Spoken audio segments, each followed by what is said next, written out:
ಆಗದು ಎಂದು ಕೈಕಟ್ಟಿ ಕುಳಿತರೆ ಸಾಗದು ಕೆಲಸವು ಮುಂದೆ ಎಂಬ ಹಾಡು ಅನೇಕರಿಗೆ ಚೈತನ್ಯದ ಚಿಲುಮೆಯಾಗಿದೆ. ಯಾವುದೇ ಒಂದು ಸಾಧನೆ ಮಾಡಬೇಕಾದ್ರೆ ಒಂದು ದೃಢ ಮನಸ್ಸಿರಬೇಕು. ಅಂತಹದ್ದೇ ಮನಸ್ಸಿನ ಯುವಕ ನಿರಂಜನ್ ಮುಕುಂದನ್.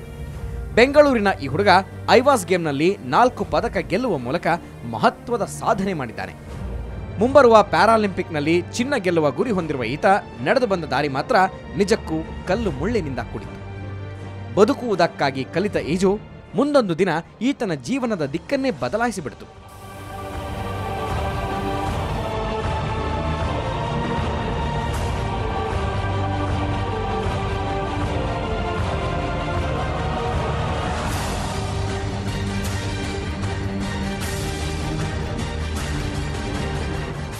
ನಿರಂಜನ್ ಹುಟ್ಟುತ್ತಲೇ ಕ್ಲಬ್ ಲೆಗ್ ಸಮಸ್ಯೆಯಿಂದ ಬಳಲ್ತಾ ಇದ್ರು.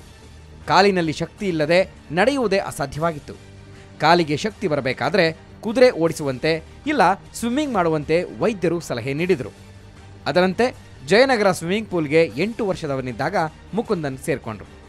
ಜಾನ್ ಕ್ರಿಸ್ಟೋಫರ್ ತರಬೇತಿಯಲ್ಲಿ ಪಳಗಿದ ಹುಡುಗ ವರ್ಷದಲ್ಲೇ ತನ್ನ ಕಾಲಿನ ಮೇಲೆ ತಾನು ನಿಂತುಕೊಂಡ. ಅನಂತರ ಕೋಚ್ ಸಲಹೆಯಂತೆ ಸ್ಪರ್ಧಾತ್ಮಕ ಸ್ವಿಮ್ಮಿಂಗ್ನ ತರಬೇತಿ ಪಡೆದ ನಿರಂಜನ್ ನೋಡ್ತಾ ಇದ್ದಂತೆ ರಾಷ್ಟ್ರಮಟ್ಟದಲ್ಲಿ ಮಿಂಚಿದರು. ಆನಂತರ ನಡೆದದ್ದೆಲ್ಲ ಇತಿಹಾಸ.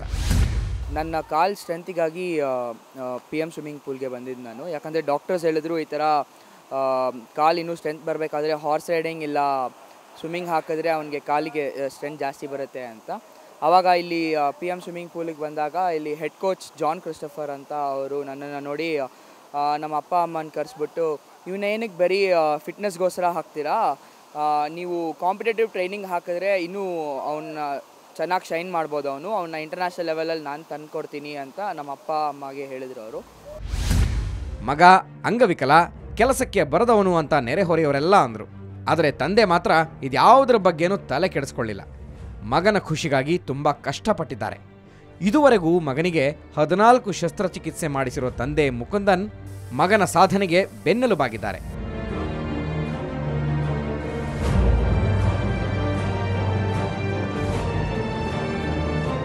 ನಿರಂಜನ್ ಈ ಮಟ್ಟಕ್ಕೆ ಬೆಳೆಯೋದಕ್ಕೆ ಕಾರಣ ಕೋಚ್ ಜಾನ್ ಕ್ರಿಸ್ಟೋಫರ್. 10 ವರ್ಷದ ಹಿಂದೆ ತರಬೇತಿ ನೀಡಲು ಆರಂಭಿಸಿದ ಜಾನ್ ಕಲ್ಲನ್ನ ಶಿಲೆಯಾಗಿ ಕೆತ್ತಿದವರು. ಕಾಲಿಗೆ ಶಕ್ತಿ ಬರಲಿ ಅಂತ ಈಜಲು ಬಂದವನಿಗೆ ಈಜುವುದರಲ್ಲೇ ಭವಿಷ್ಯ ಕಲ್ಪಿಸಿಕೊಟ್ಟಂತಹ ದ್ರೋಣಾಚಾರ್ಯ ಜಾನ್.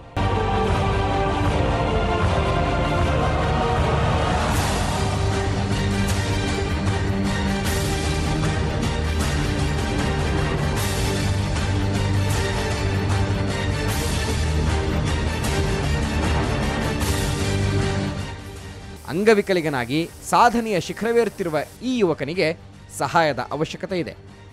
ಸರ್ಕಾರದಿಂದ ಏನಾದರೂ ಹೆಚ್ಚಿನ ಸಹಾಯ ದೊರೆತಲ್ಲಿ 2016ರ ಪ್ಯಾರಾಲಿಂಪಿಕ್ನಲ್ಲಿ ಚಿನ್ನ ಗೆಲ್ಲುವ ಕನಸು ನನಸಾಗಲಿದೆ.